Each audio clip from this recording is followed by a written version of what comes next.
देश में जैसे जैसे कोरोना थम रहा है, आपदा की खौफनाक यादें मंद पड़ने लगी हैं। लेकिन यही मौका भी है हमें उन कोशिशों को याद कर लेने का जिनकी वजह से लाखों जानें बच सकी।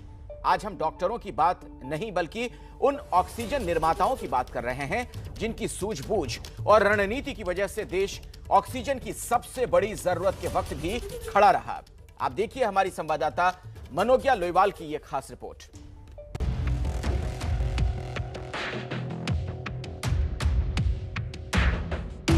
जब देश त्राही त्राही कर रहा था, क्या दिल्ली क्या मुंबई,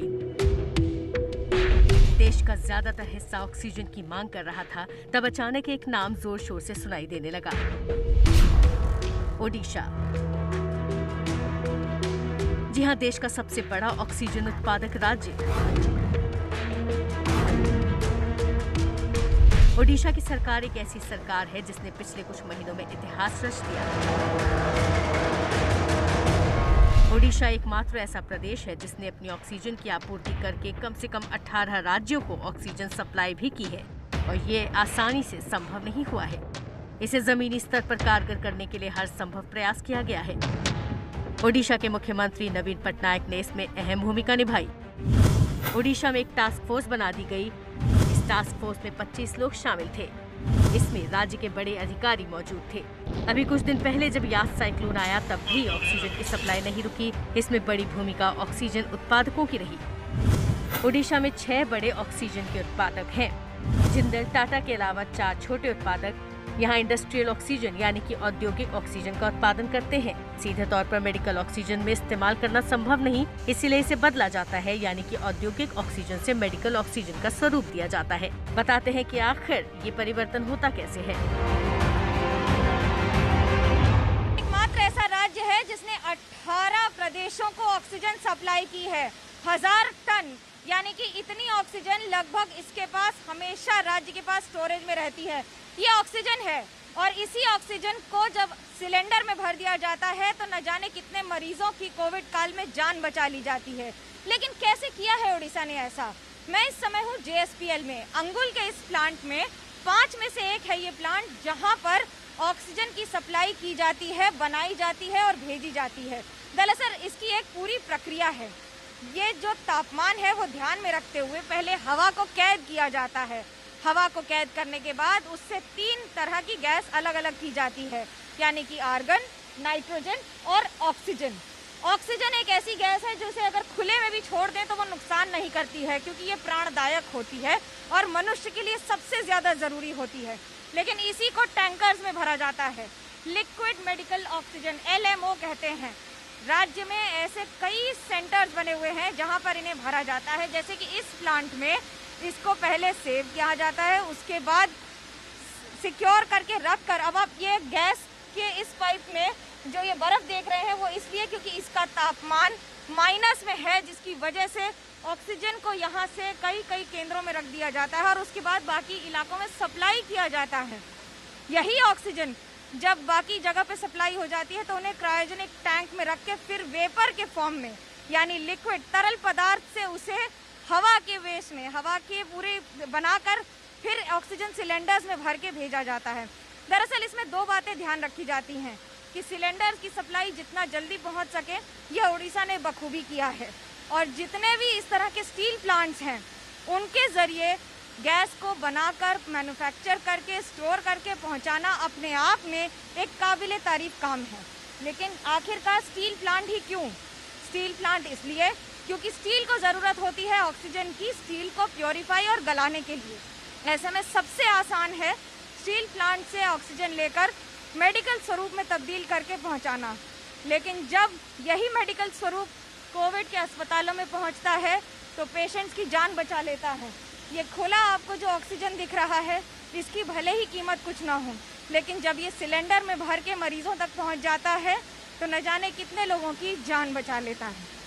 कैमरा पर्सन, हमारा जो स्टील मेकिंग का जो प्रोसेस है उसके अंदर में ऑक्सीजन की रिक्वायरमेंट होती है।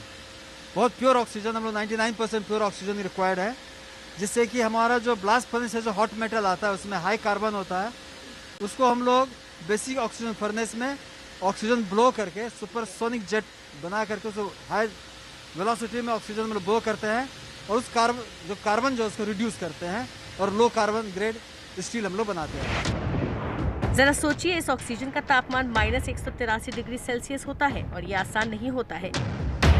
इस ऑक्सीजन को लीक करने या टेंशन इस बात से नहीं कि ऑक्सीजन किसी भी मानव के लिए हानिकारक नहीं है, लेकिन अगर एक साथ ऑक्सीजन का टैंकर फटा तो बड़ी घटना हो सकती है।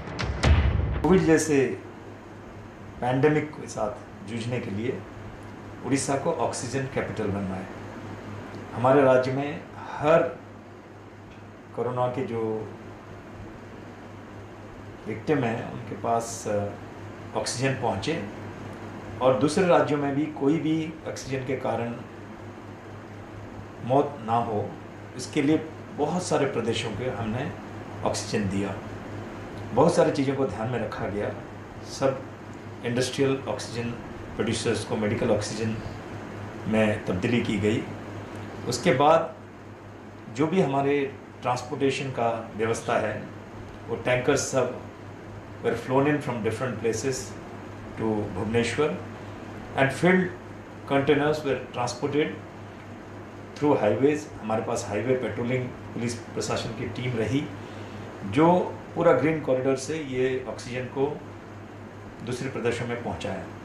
ये सब को लेके एक मूलभूत संदेश हमारे प्रिय मुख्यमंत्री ने दिया कि हर जीवन अमूल्य है और उड़ीसा प्रदेश पूरे देश के साथ ये कोविड जैसे महामारी के साथ जूझने के समय पूरे देश के साथ है। ऑक्सीजन का इस्तेमाल होता है वो 99% प्योर मानी जाती है और मेडिकल ऑक्सीजन के तहत उसे एकदम सक्रिय माना जा सकता है।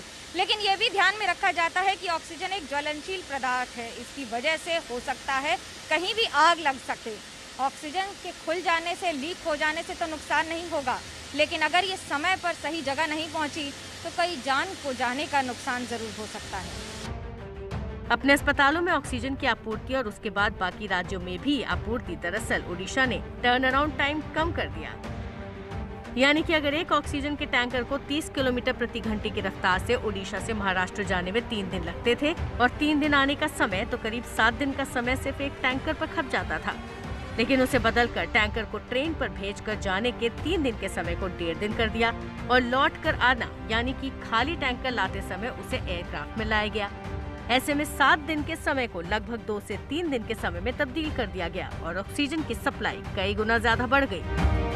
बहुत कम समय में अपना जो इंडस्ट्रियल ऑक्सीजन प्रोड्यूसर्स थे उनके साथ बैठ के हमने उनका जो प्रोडक्शन रैंप अप किया।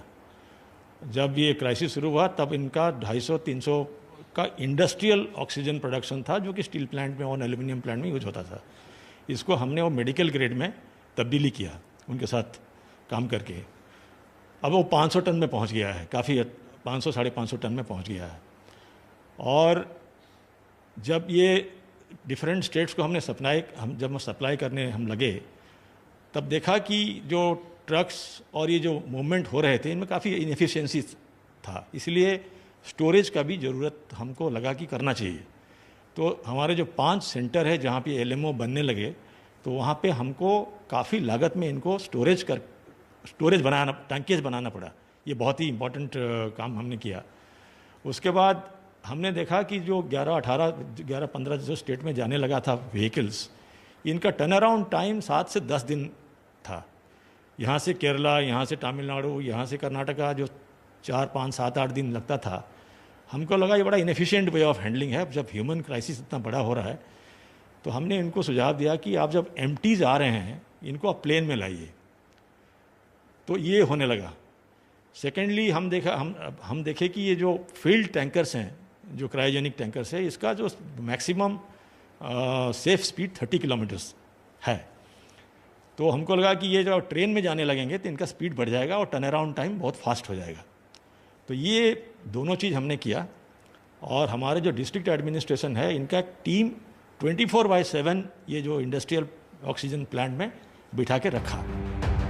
अब आपको बताते हैं कि आखिरकार उड़ीसा ने इसे ट्रैक कैसे किया। इसके लिए दरअसल आला अधिकारियों का एक व्हाट्सएप ग्रुप बनाया गया जिसके जरिए ये जानकारी रियल टाइम मिलने लगी कि कब कौन सा ट्रक या कब कौन सा टैंकर कहाँ है। यहाँ पे ऑक्सीजन का प्रोडक्शन भी अच्छा था, लेकिन जो लॉजिस्टिक्स होता है ऑक्सीजन सप्लाई का, जैसे कि एलएमओ टैंकर से रिफिलर के पास ले जाना, फिर रिफिलर से ऑक्सीजन सिलेंडर्स फिल करके वो एंड यूज़र तक यानी हॉस्पिटल्स लेके जाना, एक बहुत बड़ी चैलेंजिंग बात थी यहाँ पे। और ये इंफ्रास्ट्रक्चर जो कि जिस तरीके से ये पेंडेमिक बढ़ा है, हमारे लिए एक चैलेंज ही था। लेकिन गवर्नमेंट ने बहुत सारी चीज़ें बहुत अच्छी तरह से प्लान करके हमने हर एक जो वीक पॉइंट्स हैं हमारे उस पर वर्क करके we met that out and we work that out very efficiently, और जिसके चलते हमारे यहाँ पे अभी ऑक्सीजन सिलेंडर्स भी पर्याप्त मात्रा में है। रिफिलर्स की भी संख्या बढ़ाई गई, 22 थी उसकी 23 कराई गई। देश ऑक्सीजन की क्राइसिस से गुजर रहा था तो स्टील उद्योग ने बीड़ा उठाया और ऐसे कई प्लांट्स ने अपने इंडस्ट्रियल ऑक्सीजन को मेडिकल ऑक्सीजन के तौर पर न जाने कितने लोगों को सप्लाई कर दिया। घाटा और मुनाफा तो बाद में आएगा, लेकिन ये ध्यान रखा गया कि सबसे पहले देश हित आगे, और देश के लिए, अगर देश की जनता के लिए देश की ज़रूरत के समय काम ना आए तो फिर देशवासी कैसे। आखिरकार इसी से कहते हैं make in India, made in India, made for India. Camera person Suraj Pandey के साथ मनोज्ञा लोईवाल, अंगुल, ओडिशा, एबीपी न्यूज।